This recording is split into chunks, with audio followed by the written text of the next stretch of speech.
دوستوں think beyond میں خوش آمدید۔ اسرائیل فلسطین تنازع کیا ہے؟ بیسیکلی یہ تنازع 19ویں صدی کے اوائل میں شروع ہوتا ہے۔ اصل میں یہ علاقہ سلطنت عثمانیہ کا حصہ ہوتا تھا، یعنی اوٹومن امپائر کے زیر اثر تھا۔ یہاں پہ سلطنت عثمانیہ کے ریکارڈ کے مطابق تقریباً 87% مسلمان آباد تھے، 10% یہاں عیسائی تھے اور تقریباً 3% جیوش پیپل یعنی یہودی آباد تھے۔ پھر ایسے ہوا کہ پوری دنیا سے یہاں یہودی آ کر آباد ہو گئے۔ 1947 میں UN نے یہاں ایک یہودی آبادی قائم کر دی۔ آج اس پر ہم بات کریں گے کہ اس کی وجہ کیا تھی، اس کی تاریخ کیا تھی، کیا وجہ بنی کہ یہاں یہودی لوگ آباد ہو گئے، اور UN نے اس جگہ کو 2 حصوں میں کیسے تقسیم کیا، اور اس کے بعد کون کون سی جنگیں ہوئیں عرب اور اسرائیل کے درمیان، اور اب یہاں تک حالات کیوں پہنچے ہیں۔ تو دوستوں، زیونسٹ موومنٹ کے آغاز کے ساتھ ہی اس بات کا بھی آغاز ہوا کہ ایک الگ صہیونی ریاست قائم کی جائے جو کہ فلسطین میں ہو۔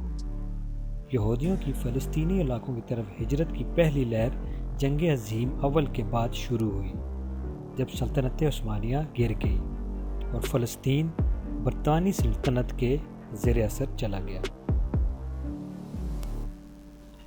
1917 میں برطانیہ نے ایک ڈکلیریشن پیش کی جس میں یہودیوں کو مکمل سپورٹ دیا جانا تھا تاکہ فلسطین میں یہودی آباد کاری کی جائے، اور اس طرح یہودی آبادی بڑھنا شروع ہوگی، اور اس وجہ سے یہودیوں اور عرب کے درمیان تنازعات بڑھتے گئے۔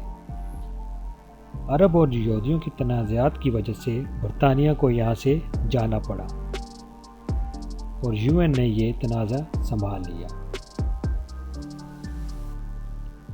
UN نے ایک قرارداد منظور کروائی کہ فلسطین کو 2 ریاستوں میں تقسیم کیا جائے گا، جو کہ یہودیوں کی اسرائیل ریاست اور عربوں کی فلسطینی ریاست ہوگی، جس میں 56% اسرائیلی اور 44% عرب تھے۔ یروشلم کا شہر جو کہ مسلمان، یہودی اور عیسائیوں کے لیے ایک برابر تھا، UN نے اس کو اپنے زیر اثر لے لیا، یعنی UN کنٹرولڈ انٹرنیشنل زون بنا دیا گیا۔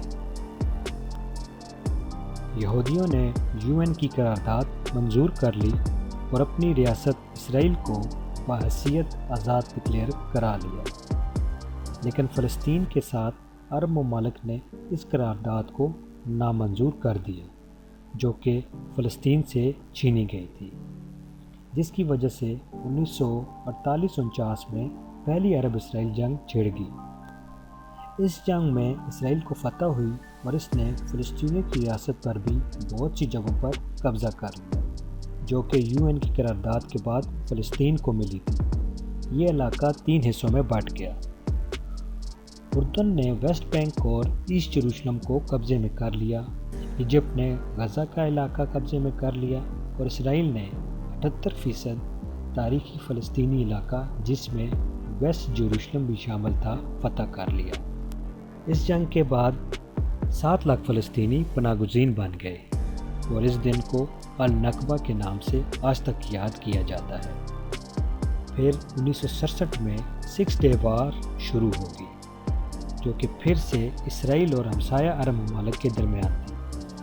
اس جنگ میں اسرائیل کو دوبارہ فتح ہوئی اور اس نے 100% فلسطینی علاقے پہ قبضے کے ساتھ شام کے گولان ہائٹس اور مصر کا علاقہ سینائی کو اپنے قبضے میں لے لیا، جو کہ بعد میں مصر کے اسرائیل کو تسلیم کرنے کے بعد اسرائیل نے مصر کو اس کا علاقہ واپس کر دیا، اور گولان ہائٹس کا علاقہ آج تک اسرائیل کے قبضے میں ہے۔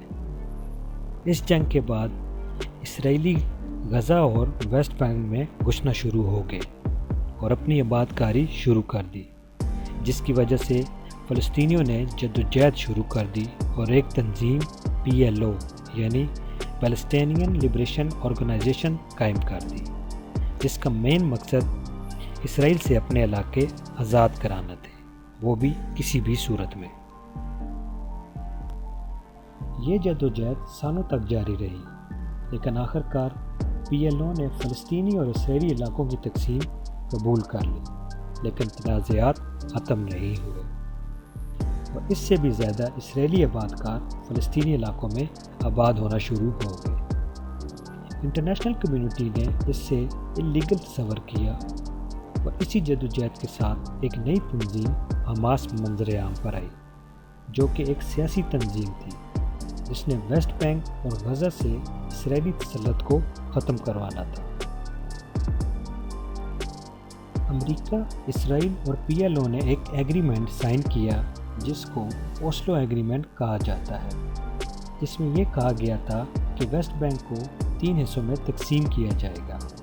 ایریا اے جو کہ مکمل طور پر فلسطینی کنٹرول میں رہے گا، ایریا بی جو کہ جوائنٹ فلسطینی اور اسرائیلی کنٹرول میں رہے گا، اور ایریا سی جو کہ مکمل اسرائیلی کنٹرول میں رہے گا۔ لیکن اس معاہدے نے کچھ مسائل پیدا کر دیے تھے، چونکہ ایریا سی جو کہ اسرائیل کے کنٹرول میں تھا زیادہ تر زرعی، صاف پانی اور معدنیات سے بھرا ہوا تھا، اور اسرائیلیوں نے اس علاقے میں فلسطینیوں کی سرگرمیاں محدود کر دی تھیں۔ اس تنازع پر بہت سی امن بات چیت ہوئی جو کہ ناکام رہیں۔ فلسطینیوں کی امید جب ٹوٹنے لگی تو دوسری جدوجہد شروع ہوئی۔ اسرائیل نے ان علاقوں کو تقسیم کرنے کے لیے ایک دیوار قائم کر دی اور بہت سے چیک پوائنٹ بنا دیے اور فلسطینی آمد و رفت محدود کر دی۔ 2005 میں اسرائیل نے غزہ کا علاقہ چھوڑ دیا، لیکن ویسٹ بینک میں غیر قانونی آباد کاری نہ چھوڑی۔ حماس نے پی ایل او سے ناطہ توڑ دیا اور غزہ میں اپنا اسٹرانگ ہولڈ بنا لیا۔ اب غزہ اور ویسٹ بینک الگ الگ لیڈرشپ کے زیر تسلط ہیں، اور اسرائیل نے غزہ کا محاصرہ کر کے بلاکیڈ لگا دیا اور زمینی، سمندری اور فضائی راستے بند کر دیے، اور آج 2021 تک یہی فلسطین کا نقشہ قائم ہے، جس میں غزہ اور ویسٹ بینک کے فلسطینی مسلمان زیونسٹ مظالم کا شکار ہو رہے ہیں۔ یہ ایک بہت بڑا لمحہ فکریہ ہے کہ مسلمانوں کا قبلہ اول آج زیونسٹ طاقت کے زیر اثر ہے۔ ابھی حال ہی میں رمضان کی ایک رات زیونسٹ فورسز نے مسجد اقصی پہ دھاوا بول کے نمازیوں پہ ربڑ کی گولیاں اور آتشی بم پھینکے، جس کے نتیجے میں 250 سے زیادہ فلسطینی زخمی ہوئے۔